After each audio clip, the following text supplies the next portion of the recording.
बिस्मिल्लाहिर्रहमानिर्रहीम। अल्लाहुम्मा सल्ली अला सय्यिदिना मुहम्मदिन व अला आलि सय्यिदिना मुहम्मद व अस्हाबि सय्यिदिना मुहम्मदिन व बारिक व सल्लिम अलैहि। सारे दूसरे पढ़े। अल्लाहुम्मा सल्ली अला सय्यिदिना मुहम्मदिन व अला आलि सय्यिदिना मुहम्मद व अस्हाबि सय्यिदिना मुहम्मद व बारिक व सल्लिम अलैहि। सुब्हानका ला इल्म लना इल्ला मा 'अल्लमतना इन्नका अंतल अलीमुल हकीम। समिअना व अताअना गुफरानका रब्बना व इलैकल मसीर। अजीज़ तलबा, आपने देखा मैंने पहले शुरू में दुरूद शरीफ का नजराना भेजा है ना। दुरूद शरीफ के तो बहुत सारे फज़ाइल हैं, बहुत सारे फ़वाइद हैं, मगर सबसे बड़ा फ़ायदा ये है कि जब किसी मजलिस का या किसी बात का आगाज़ दुरूद शरीफ से किया जाता है, अल्लाह की हम्द व सना से किया जाता है, तो अल्लाह तबारक व तआला उसमें बरकत अता फरमाता है, समझने में आसानी अता फरमाता है। ठीक है बेटा, अल्हम्दुलिल्लाह। यूँ समझ लीजिए आपकी इस दरसगाह में ये पहली ऐसी क्लास है जिसको हमने तजवीद सीखने के लिए इस्तेमाल करना है, क्योंकि कुरान का हुक्म है कि कुरान को तजवीद के साथ पढ़ा जाए। वरत्तिलिल कुरआन तरतीला, वरत्तिलिल कुरआन तरतीला। बात समझ गई ना? यानी साफ साफ वाज़ेह तौर पर कुरान को पढ़ा जाए, एक एक चीज़ समझ में आ जाए, तजवीद के जितने भी पहलू हैं वो सारे सामने आ जाए। ठीक है बेटा, और ये ज़रूरी नहीं है कि इसके लिए आपको मदारिस में जाना पड़े, दारुल उलूम में जाना पड़े। ठीक है, वहाँ पे जाना तो बहुत अच्छी बात है, मगर अगर किसी के पास टाइम ही नहीं है, ठीक, वहाँ पे नहीं जा पा रहा है, तो अल्लाह सुब्हानहु व तआला ने हमारी जो मकातिब बनाए हैं, जो एक निज़ाम हमारा इस तरह से फैला हुआ है मकातिब का, दरसगाहों का, इसमें भी इस चीज़ को हम फॉलो कर सकते हैं। सिर्फ हमने थोड़ी सी तवज्जो देनी है, सोच बनानी है। आप अल्हम्दुलिल्लाह जो चीज़ मदारिस के अंदर सीख सकते थे जाके, वो यहाँ पर आसानी से सीख जाएंगे। बात समझे कि नहीं? समझ सिर्फ इतनी रखनी है आपको कि मुझे पूरी अटेंशन के साथ इस चीज़ को फॉलो करना है, और अगर जो चीज़ आपको पढ़ाई जाएगी उसकी आप प्रैक्टिस नहीं करेंगे, उस पर मश्क नहीं करेंगे, तो हमारा पढ़ाना भी बेसूर होगा, वो फ़ायदेमंद नहीं हो सकता। ज़रूरी इस चीज़ को समझे कि हम जो भी यहाँ पे प्रैक्टिस करेंगे, एक मर्तबा तन्हा बैठ के उसको दोबारा दोहराने की कोशिश करेंगे। ठीक है, अब जब दोहराएंगे ना, बहुत सारी चीज़ें ऐसी होंगी जो आपके ज़हन में शायद ना आए, आप वो दूसरे मुझे पूछ सकते हैं। पूछने से इल्म इंसान का क्या होता है? बढ़ता है। पूछने से इंसान का इल्म बढ़ता है। जो इंसान पूछता नहीं है उसका इल्म वही महदूद रह जाता है। और जब इंसान किसी चीज़ की तलाश में काम करता है, बस तहकीक में काम करता है, तो अल्लाह उसके माइंड को खोलता है। माइंड को क्या करता है बेटा? खोलता है। ठीक है, आपका खुद से पढ़ना उसको, खुद से सोचना उसको, आपके माइंड को बढ़ाएगा, आपकी सोच को आगे का रास्ता दिखाएगा। इसलिए यहाँ पे ये समझ लीजिएगा, जो कुछ भी आज हम पढ़ने जा रहे हैं उसको आपने क्या करना है? दोबारा से पढ़ने की कोशिश करनी है। करेंगे इंशाल्लाह? इंशाल्लाह। हम आज नूरानी कायदे के एंड से शुरू करेंगे। जो लास्ट सबक है ना नूरानी कायदे का, हम उसी को आज यहाँ पर प्रैक्टिस करने वाले हैं। ठीक है, अब लास्ट सबक कौन सा है, को बता सकता है? कौन सा? शाबाश, किसी को पता है? नहीं है। यही देखिए, हमने नूरानी कायदा तो खत्म कर दिया है ना, पढ़ लिया सबने, मगर इतना नहीं पता कि उसके अंदर असबाब कौन कौन से हैं, कौन कौन से लेसन हैं। किसी को पता है? नहीं पता है। क्या पढ़ा फिर हमने? कुछ नहीं पढ़ा। इसका मतलब ये हुआ हमने जो कुछ भी सीखा है बेतवजही से सीखा है। वो खुद को नहीं पता, दूसरों को क्या सिखाएंगे? वो तो खुद को पता नहीं, दूसरों को सिखा सकते? बताइए। इसलिए थोड़ी तवज्जो रखिएगा। लास्ट का सबक था हुरूफे इदगाम। हुरूफे इदगाम,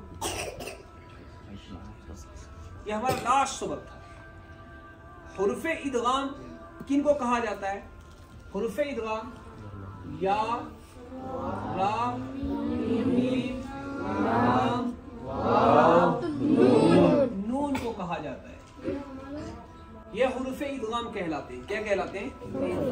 इनको अगर हम मुख्तसर करना चाहें, एक मजमुआ बनाना चाहें, तो इसको मजमुआ बनेगा यरमलून। क्या मजमुआ बनेगा? यरमलून। ये इसका मजमुआ है, बहुत आसानी से याद रखा जा सकता है। ठीक है, जब इसका आप कायदा पढ़ोगे, जब इसके रूल्स पढ़ेंगे तो आपको समझ में आएगा कि ये वो हरूफ हैं जिनको दूसरे हर्फ से मिलाना है, जिनको दूसरे हर्फ से मिलाना। बात समझ गए? मिलाने की वजह क्या है? क्योंकि इन हरूफ के ऊपर हमेशा तशदीद रहेगी।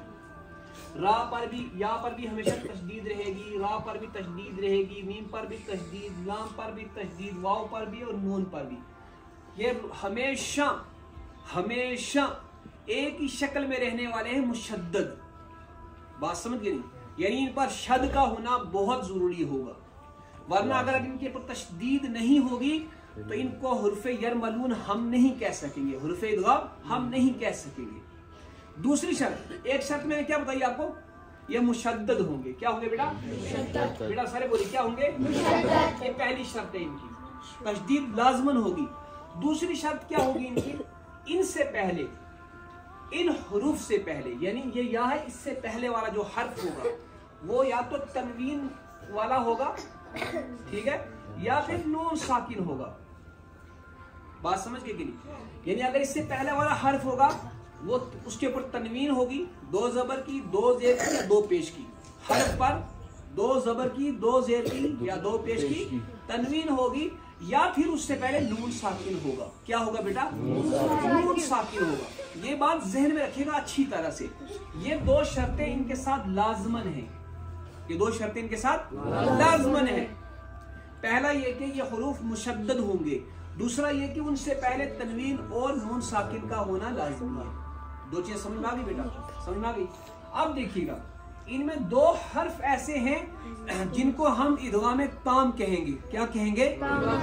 वो कौन कौन से हैं? एक है ताम और दूसरा है ताम। ये हुरूफ जो हैं ये कहलाते हैं इदगाम ताम। क्या कहलाते हैं? इदगाम ताम। मैंने कल भी बताया था, इदगाम ताम किसको कहा जाता है? जिसको किसी चीज की जरूरत ना हो, ताम हो गया, मुकम्मल हो गया। बात समझ गए? सिर्फ एक चीज इसमें रह जाती है, वो है दूसरे हर्फ से मिलाना।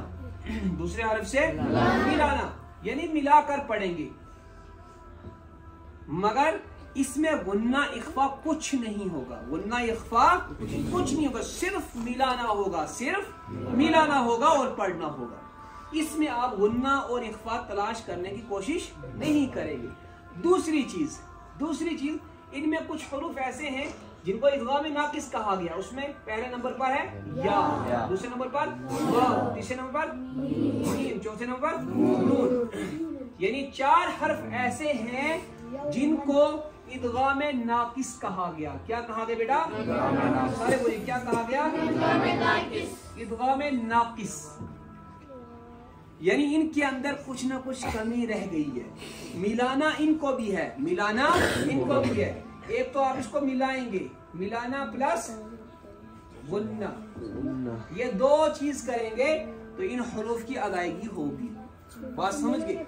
इससे पता चला कि इन हुरूफ की कितनी किस्में हो गई? 2 कितनी हो गई? 2। एक को कहा हुरूफ इदगाम ताम, दूसरे को क्या कहा?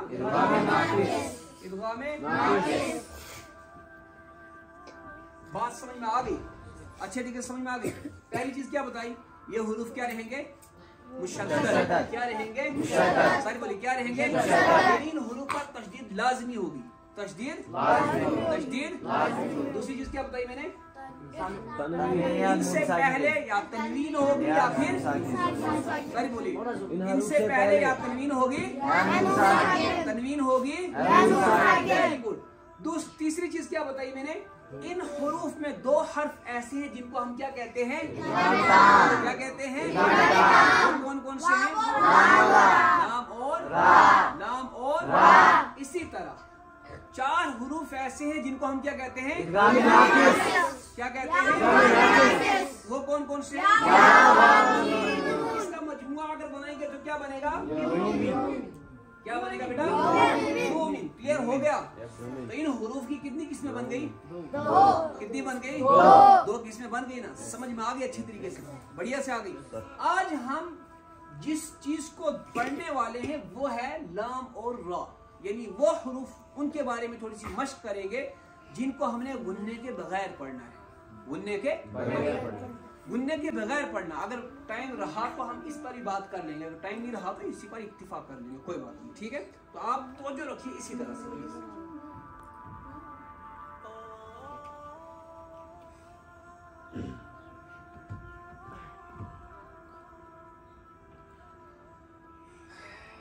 आपने जब नूरानी कदम पढ़ा होगा उसमें एक मिसाल लिखी हुई है।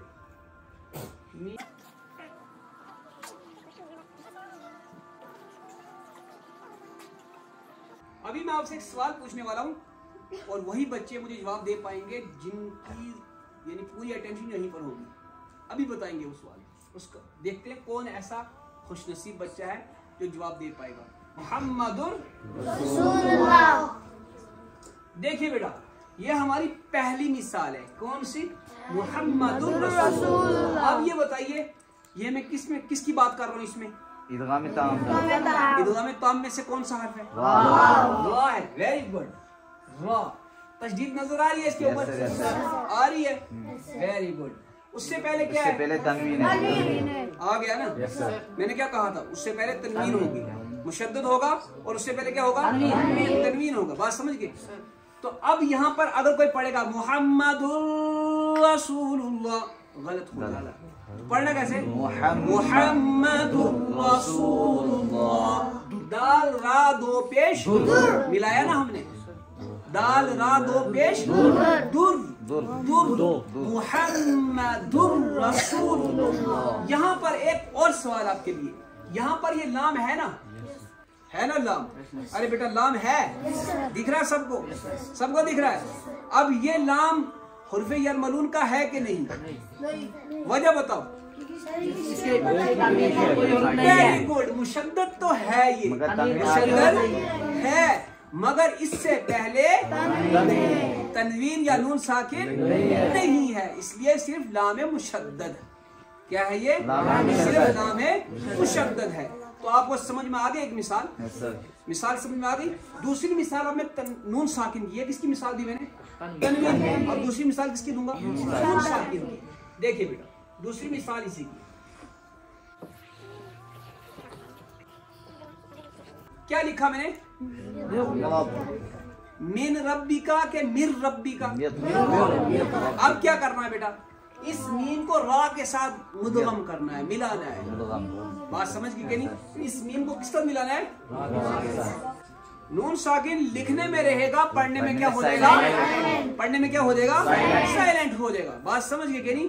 और इस मीम को डायरेक्ट किस साथ मिलाएंगे? रा के साथ मिलाएंगे। तो अब बताइए मुझे, क्या हम इसको कैसे पढ़ेंगे?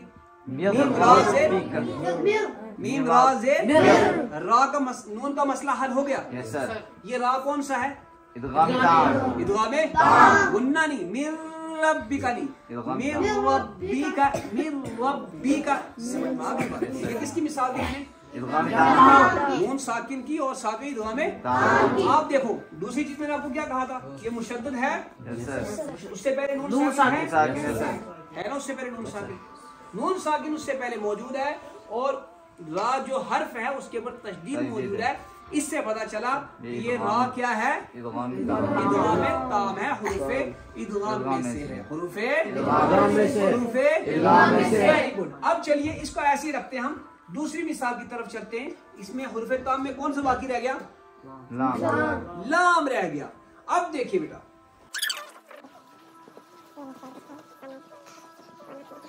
देखिए मीम लाम जे, समझिएगा, लाम मुशद्दद है बेटा, लाम मुशद्दद है।